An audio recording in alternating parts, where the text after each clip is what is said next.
Hi, my name's Kevin Hicks. Welcome to my YouTube channel, The History Squad. Now today's video takes us across to medieval France to the reign of Charles VI and to a real tragic, unfortunate incident. It was called the Ball of the Burning Men, Bal des Ardents, or if you wish, the Bal des Sauvages, the Ball of the Wild Men. But before we go into this tragic incident, let's have a little look at the bit of the background of what was going on in medieval France at this time. In 1380, tragedy strikes France when the king dies. That's Charles V. Now his 12-year-old son becomes Charles VI, but he's too young to actually reign as king. So 4 uncles step in and become the regents of France. However, 2 of the uncles couldn't be bothered. They don't want anything to do with the politics. And one of the uncles, Louis of Anjou, is nothing more than a thief, a liar, because he makes off with the treasury of the crown. Now this leaves Philip of Burgundy as the sole regent of France. That's an incredible position to hold in France. Very, very powerful. Now just 5 years later, 1385, the young king marries his queen, but she's a foreigner, Isabeau of Bavaria. She is not a popular figure when it comes to being the Queen of France. The people themselves, they don't like her. So it was only 2 years after marrying Isabeau, 1387, that Charles dismisses his uncles as regents. But what he does next is very interesting because he reinstates the marmozet. These were his father's councillors. And these guys are really good because they want less taxation, peace with England, and a strong central government. This actually leads to a 3-year truce with England. And this is a great way politically, isn't it? To please the people. Peace, less taxation, strong central government. So all's going well with our Charles VI, King of France. But it all falls apart with an attempted assassination upon the Constable of France, who happens to be the head of his advisors, the marmozet. The king believes that it's actually an attack upon his own person, and they find out that it was orchestrated by John, the 4th Duke of Brittany. So the king, in his rage, decides he will have a campaign against Brittany. He will organise a retaliatory attack. But on a hot August morning near Le Mans, the king is on his horse and all of a sudden draws his sword and he screams, "Forward against the traitors!" And he charges into his own men and he attacks them. He kills 4 of them. Even his own brother was almost injured.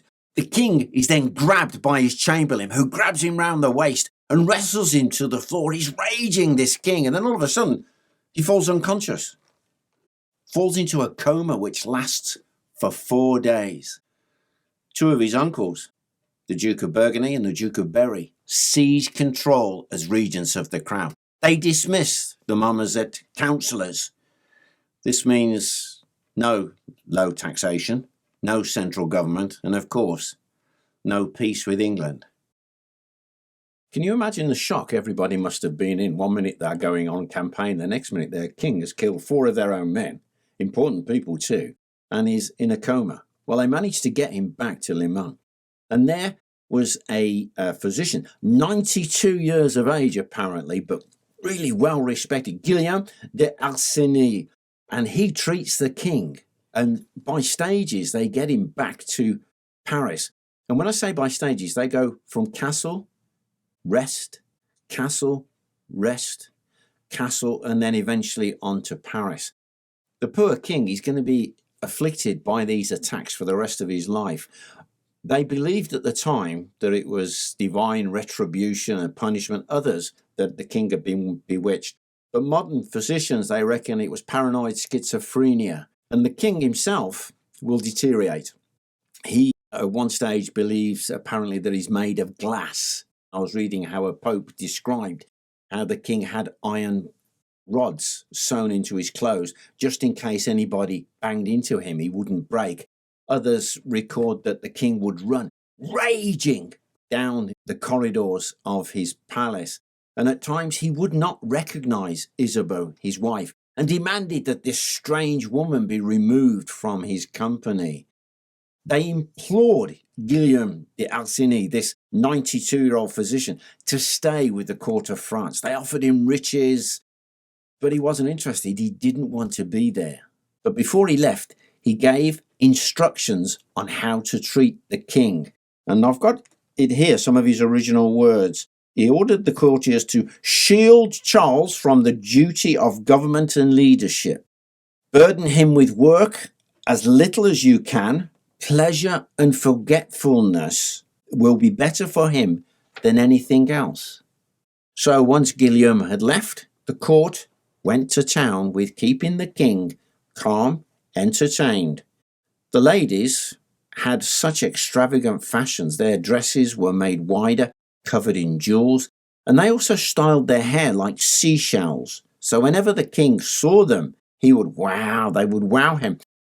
This was so extravagant because they had to widen the doorways of the palace so that these ladies could pass through. And they had entertainments for the king, extravagant balls. But of course, you've got to go one better each time you have a form of amusement. Otherwise, you're just repeating yourself. And this is what led to the Ball of the Burning Men.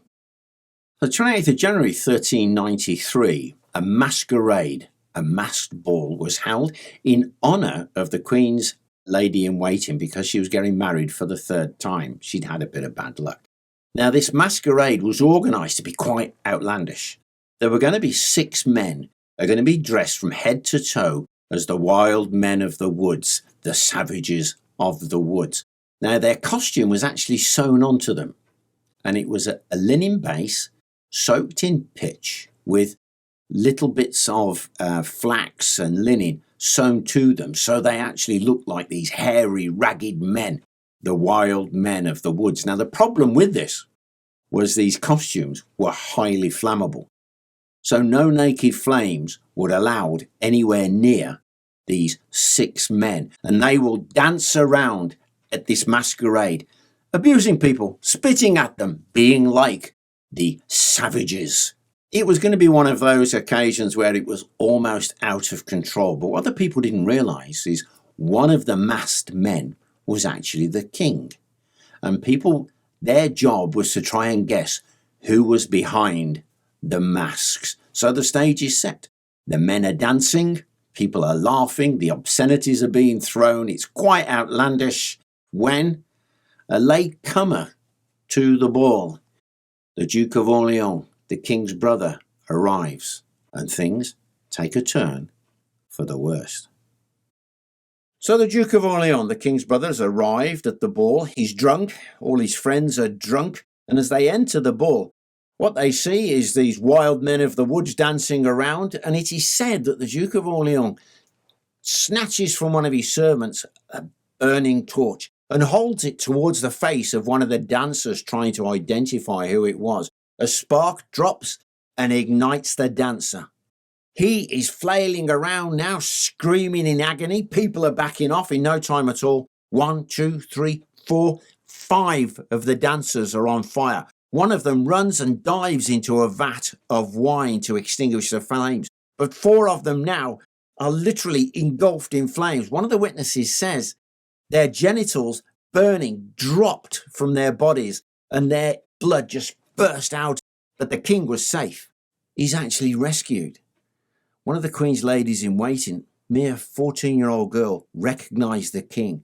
She ran and threw her dress over the king to save him from the flames. One of the men died at the scene. 2 of the dancers died a couple of days later, but the guy who organized the ball, he lingered even longer, and it said he cursed the other dancers until his last breath. Sadly, these episodes or these attacks of insanity become more and more frequent with King Charles VI until come the end of the 1390s, his role as King of France is reduced to nothing more than ceremonial. Now, at the same time, his wife, apparently Isabeau, is having an affair with his brother, the Duke of Orleans. And then to make matters even worse, a cousin, the Duke of Burgundy, has the Duke of Orleans assassinated. This will lead to a civil war between the Burgundians and the Armagnacs, which lasted for several decades. Now, the vacuum created by this and the lack of central power and the general irresponsibility of the French court earned them a reputation for lax morals and decadence. Now, this reputation will last for over 200 years. It will come to a sudden and bloody end. Well, I hope you enjoyed that video. If you did, like, share and subscribe. And if you'd like to support our channel further, you can take a look at our Patreon community. There is actually a link in the description. But before I finish, a quick shout out to two of our Patreon members, Stuart B and James Alt. Hey guys, thanks a million. Bye for now.